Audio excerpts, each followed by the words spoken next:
Hey guys, so this is the practice assignment for synthetic division, week 3B. Um, like I said in the video for this week, the other video, I guess, for this week, this is one operation that we haven't done yet for polynomials.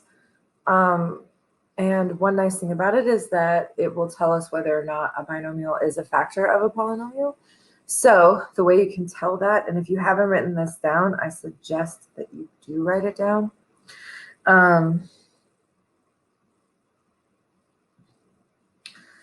The same way as it would work for if you had a number, if you have a remainder. So if there is a remainder,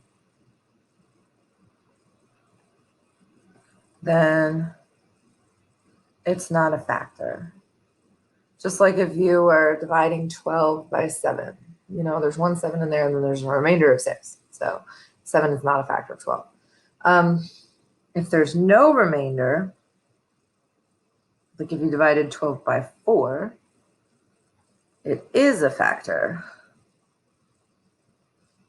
Okay, so even though the directions say just to state whether or not it's a factor, you still need to do the whole synthetic division and find out what the actual answer is.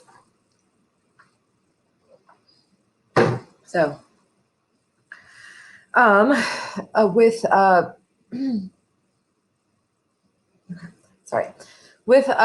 synthetic division, you take whatever's in the box and you flip the sign.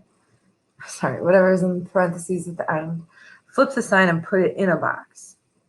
Then I'm going to write down all the coefficients, but without the variables. So if there's nothing there, it's a 1, then 7, negative 36, and negative 60. Then I leave a space and draw a line. So the first number just drops below the line like that. And I get negative 10, and I multiply it by 1, and it bounces back up above the line. So whatever's in the box multiplies by what's below the line. Okay. Then I add these two together, and I get negative 3. Once I have a number below the line again, I multiply it by the number in the box. So negative 10 times negative 3 is 30. Then I add them together, and I get negative 6. And negative 10 times negative 6 is 60. I add those together, and I get 0.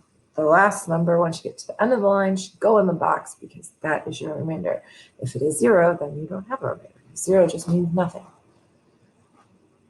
So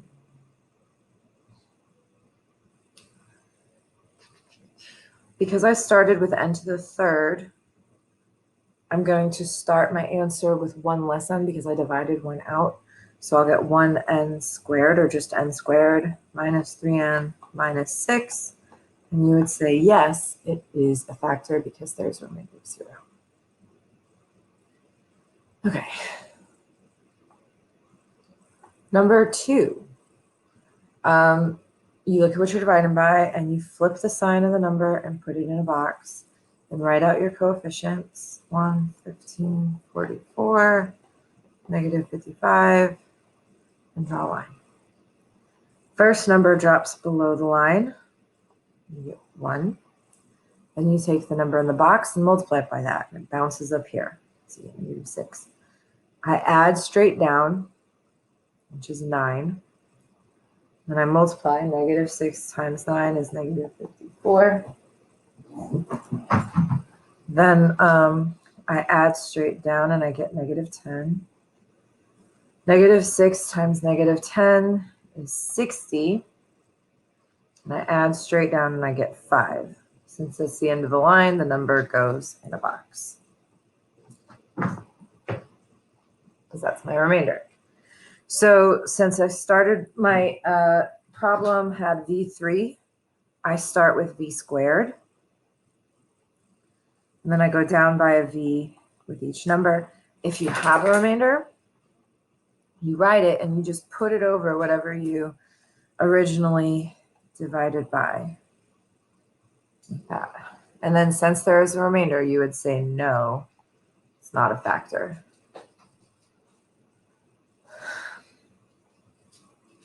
Okay. For this one, flip the sign and I get positive 3 in a box. And then when I bring down my coefficients, I get 2, negative 11, 8, and 17. First number drops below the line. And then I multiply the number in the box times that. So 3 times 2 is 6. And I add, I get negative 5. 3 times negative 5 is negative 15. And I add and I get negative 7. 3 times negative 7 is negative 21. I add and I get negative 4. So when I put my x's back in, I start with 1 less x, so x squared. So I get 2x squared minus 5x minus 7. And since 4 is my remainder, it goes over what I originally divided by, x minus 3.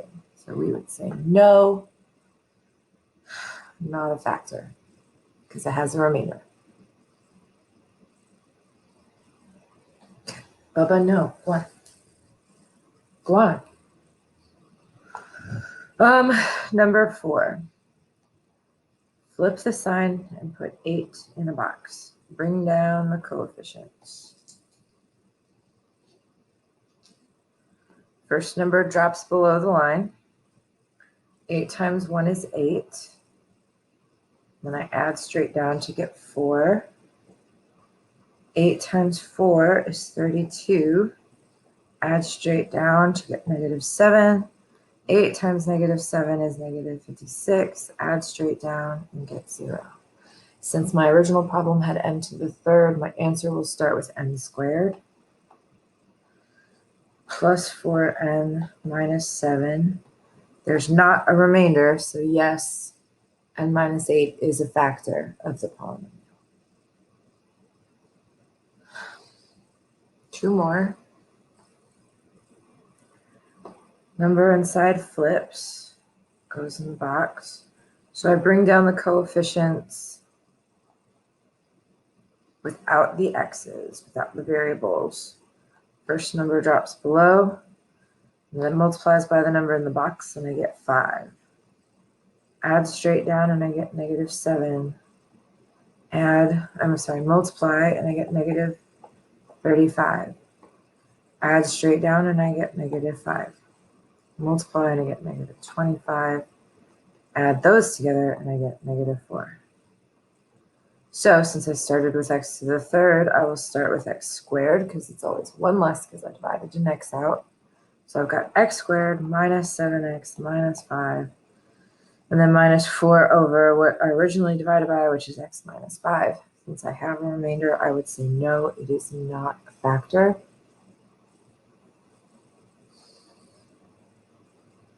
Okay, last one.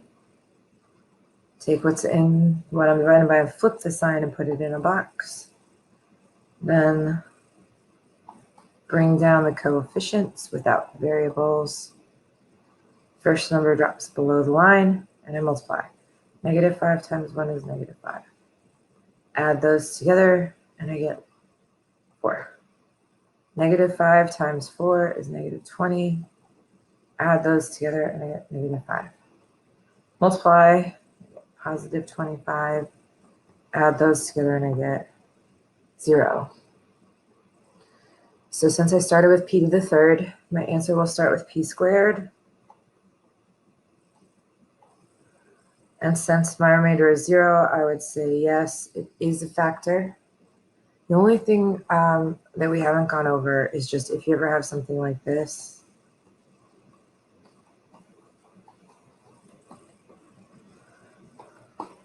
Divided by like whatever, x minus 1, whatever.